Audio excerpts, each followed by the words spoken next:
ஓம் சைராம், ஜெய் சைராம்.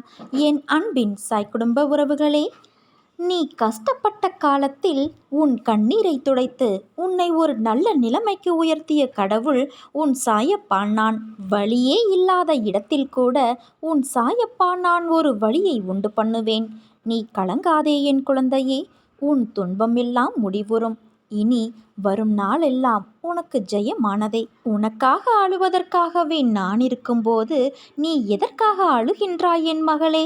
உனக்கு நன்மைகளை வாடிக்கையாகவே நான் செய்து தரும்போது துன்பத்தை நினைத்து நீ புலம்புவது வேடிக்கையாக அல்லவா எனக்கு தெரிகிறது. இமைப்பொழுது உன்னை நான் கைவிட்டேன், ஆனால் நீயோ பெரும் துன்பத்தில் சிக்கிக் கொண்டாய். இனி ஒரு பொழுதும் உன்னை விட்டு நான் விலக மாட்டேன். இன்று முதல் உனக்கு சோதனை விளக்கம் என்பதை உணர்ந்து ஆறுதல் கொள். இழந்தது இழந்ததாகவே இருக்கட்டும். நான் இனி தரும் ஆசிர்வாதங்களை நீ எண்ணிப்பார். உனக்கு சொத்து சுகங்கள் மிக வேகமாக வளரும். மக்களும் உறவுகளும் அதிகமாவார்கள். உன்னை நம்பி உன் உதவிக்காக காத்திருப்பவர்களின் எண்ணிக்கையும் அதிகமாகும். நீ நினைத்ததெல்லாம் நடக்கும், தொட்டதெல்லாம் துலங்கும். ஏனென்றால் உன்னை கைப்பிடித்து நடத்தி கொண்டு போகிறவர் உன் தந்தையாகிய இந்த சாயி அல்லவா. என்னால் உன்னை மறந்திருக்க முடியுமா? அல்லது மறந்து விடத்தான் முடியுமா?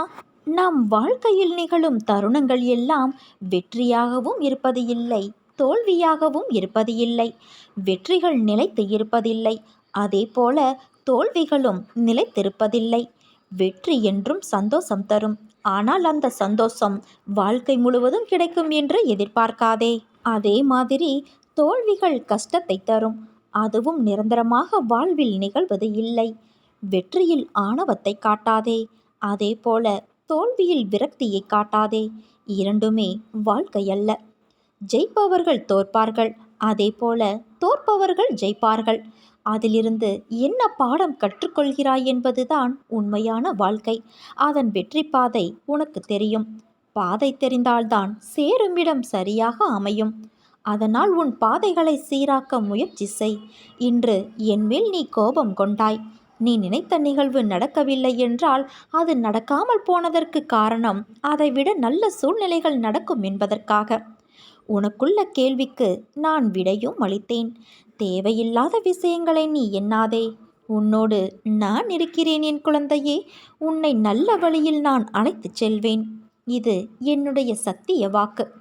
என் குழந்தைகள் கோபித்து கொள்ளலாம், ஆனால் நான் உன்னை கோபித்து கொள்ள மாட்டேன். அப்படியே நான் கோபம் கொண்டாலும் அது என் பிள்ளையான உன்னை நல்வழிப்படுத்துவதற்கு. அதை நீ புரிந்து கொள் தங்கமே. என்றும் துணையாக இருந்து என் இதயத்தின் அரவணைத்து உன்னை நான் நிச்சயம் காப்பேன்.